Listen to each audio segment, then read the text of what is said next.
Здравствуйте, друзья! Конец лета и все больше слухов, что осенью, а может в сентябре, отключат у нас окончательно YouTube, WhatsApp и Telegram. И информация вся о нашей совместной деятельности как раз на этих сайтах и в этом интернет-пространстве. Времена наступают все интереснее. Вот решила сегодня, пока эта информация еще в доступе, и мы с вами пока еще на связи, сделать ролик о пристроенных, как и обещала. И снова говорю, что все пристроенные опять в один ролик не поместятся. Их у нас, конечно же, больше. Итак, поехали. Коротко о каждом. Гриша.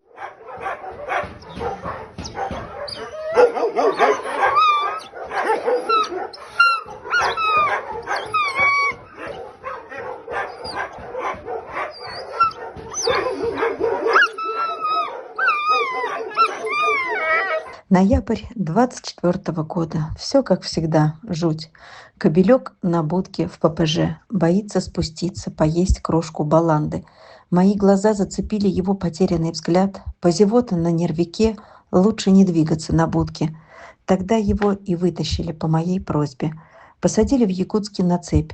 Через пару часов он исчез вместе с цепью. Видимо, попробовал поискать кого-то в ледяном городе. А ночью пришел на передержку снова. Все понял. Именно здесь его спасение, и он был прав. Я хотела ему помочь. На передержке в Москве он тоже показал себя с наилучшей стороны. Парень очень смышленый, думающий, наблюдательный. А видео, где он поглаживает таксёныша на передержке, повторяя за человеком движения, тоже не прошли мимо глаз его будущей хозяйки. И она захотела его усыновить. Вот как иногда одно фото или маленький ролик может помочь изменить жизнь собачули. Я рада, что он уехал в семью, учится командам. Думаю, у него все получится, ведь он умный парень. Хозяйка довольна, Гриша благодарный, и все счастливы. Ja, das ist Jean. Zum Pony wollen wir gehen, sag.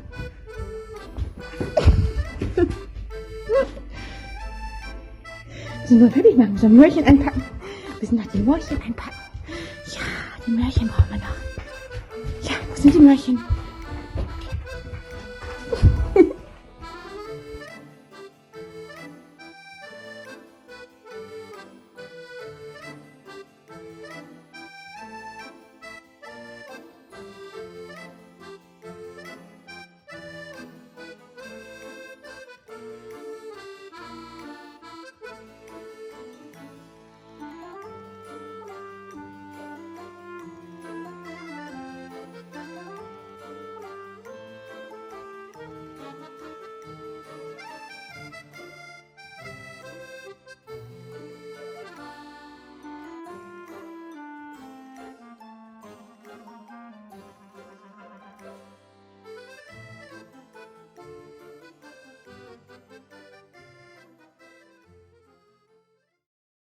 Теперь о кратколапиках Иве и Ванда из белорусского городка Столин, где они, мелкаши, сидели на цепях, ненужные хозяйки.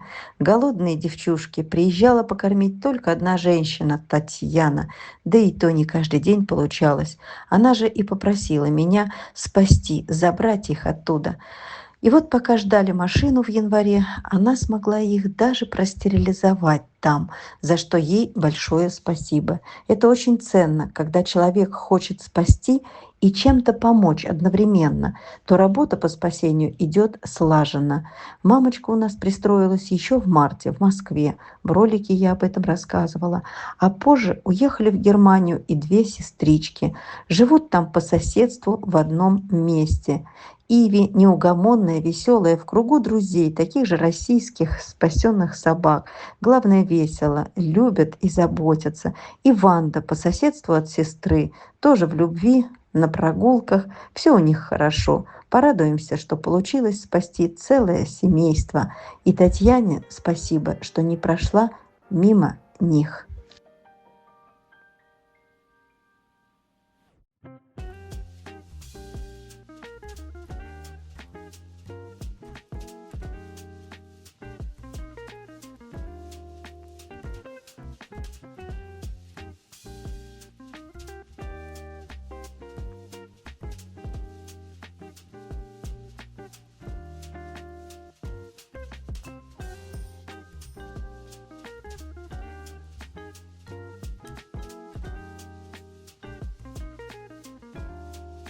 А вместе с Иви в этой же семье живет ранее приехавший тоже коротколапик, кобелек из ППЖ. Арсена мы его звали в Москве на передержке. Он приехал годом раньше. О нем я вам не успевала рассказать тогда. И вот тоже видим, в полном здравии, много бегает, гуляет, жив и здоров, и тоже пристроен. Об овчаристой девочке Элис у нас выходил короткий ролик год назад. Но хоть и не было тогда отклика на этих двух несчастных, маму с дочкой, выкинутых на дачах, я все равно молча их тогда забрала. Помогали их содержать и кормить та девушка Ольга, на чьей даче они были выкинуты, и еще несколько человек неравнодушных, которых она объединила и сплотила на помощь собачулям, за что им огромное-огромное спасибо. И жили они на замечательной передержке у Елены, которой тоже огромное спасибо за организацию стерилизаций, за организацию титров и за хороший уход. Как важно, когда есть понимание и слаженность с передержкой, когда нет конфликтов и разговариваешь на одном языке. Все это познается в сравнении и в процессе сотрудничества. Девушки, спасибо вам огромное, преогромное. Итак, наша Элис уехала в семью в Германию. Никакой пиар здесь, в Москве, не помог в пристройстве. Девчушка теперь живет в семье, где приезжают внуки, где всем весело и все счастливы. Будь и ты счастлива, милая Элис, и долгих тебе лет. Ну а мы продолжим пиарить твою дочку Долли и постараемся сделать ее тоже счастливой.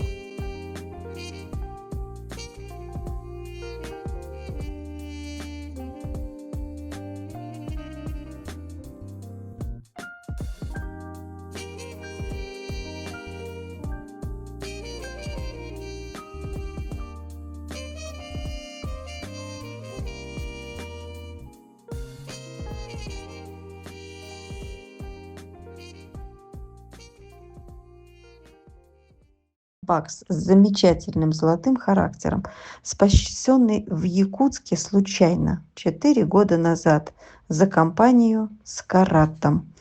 Я просила тогда забрать с улицы большую собаку, которой бы не дали там жить точно. Она всем мешала, и все ее боялись. И вот девушка по моей просьбе поехала его искать. Нашла. Уже смеркалось, но ни одного. С ним увязался песик с ППЖ с биркой на ухе. Вдвоем-то веселее коротать жуткие дни и ночи в этом городе. Карата нашли, взяли его на поводок и ждали машину. А мне надо было принять решение, что же делать со вторым-то песиком. Забирать, что не входило в мои планы, или оставлять. Но, конечно же, я не могла оставить. Раз они друзья по несчастью, значит, надо двоих и спасать. Спасла, вывезла. В Москве жили на передержке. А вот пристроить не получалось. Так и жили они на двух разных передержках. Карат и Бакс. Пока вот летом не уехал наш Бакс в семью. Получаем теперь приветы. Живет активной жизнью. Семья очень довольна, хвалят его. Ну еще бы, с таким-то характером. Будь счастлив, наш драгоценный Бакс. Лорда я просила забрать из ППЖ год назад, когда увидела его, каким он стал за несколько месяцев пребывания в этом ППЖ. Сначала мы видели его зимой у будки на цепи в ППЖ же. Был тогда радостный, старался обнять человека, радовался всячески, проявлял интерес к человеку. И когда я увидел его уже в вольере летом, это был раздавленный пес. Он состарился, был весь в ранах, шрамах, гематомах, хромал. На человека не реагировал. Хромает. А это тот, который сидел там первый, да? Так, я его звала Лорд. А почему у него лапки болят, а? У него даже обе болят. Лорд, он же сидел на будке. А почему его с будки убрали, не знаешь? Потому что на пристрой никто не берет. И он уже больше года здесь. И вот сейчас он с больной лапой. Было поведение каторжника после пыток. Надо же так сломать волю к жизни и сделать из этого жизнерадостного старика хромого. Но мимо такого я не могла пройти. И хорошо, что мы забрали. Еще бы несколько дней, и начался бы сепсис. Долго лечили. А в Москве он совсем расцвел на передержке. Пришел в свою прежнюю статную форму. Очень хвалила его передержка за характер, дружелюбие и желала, чтобы он не засиделся у нас. Ему семья была нужна. И вот чудо. Семья нашлась. Его ждали, пока мы сдавали титры. А теперь его любят. Он теперь еще и нянька. Будь счастлив, большущий ребенок лорд. А я буду тебя вспоминать. И как хорошо, что мимо того вольера прошла волонтер Женя и смогла сделать видео. И этого видео было достаточно, чтобы я приняла решение за 7 минут, и у собаки началась вторая жизнь. Ну и еще об одной судьбе хотела бы рассказать я сегодня. О щенке, которого гнали отовсюду в декабре 24 года в город Якутск. Как же он мыкался с одной улицы на другую и везде пытался зайти в подъезды, где хоть как-то теплее, в минус 50, где хоть как-то веет людьми, которым он не нужен. Он не тянулся к сородичам, он конкретно искал человека, кто приютит и обогреет. Даже кто-то придержал, но не пристроив за несколько дней или часов, выпустил снова на мороз без сожалений. Как же он радовался теплу и дому, когда я попросила забрать его из подъезда на передержку, где уже были несколько моих спасенных щенков с мороза. И хорошо, что я не прошла мимо, хотя также рисковала, что мог и зависнуть на года у меня. Но на его судьбу откликнулась наша подписчица и замечательный человек Илва, которая проживает в Англии. Она позвонила мне с желанием принять этого ребенка, удочерить. Но вот как доставить к ней, задача была не из легких. Это Англия. Да еще эти титры и ожидание 3 месяцев. В общем, у нас в итоге все получилось, и мы смогли. И эта девчушка, а назвать ее пожелали Шими, проживает сейчас в Лондоне у хозяйки Илви и ее семьи.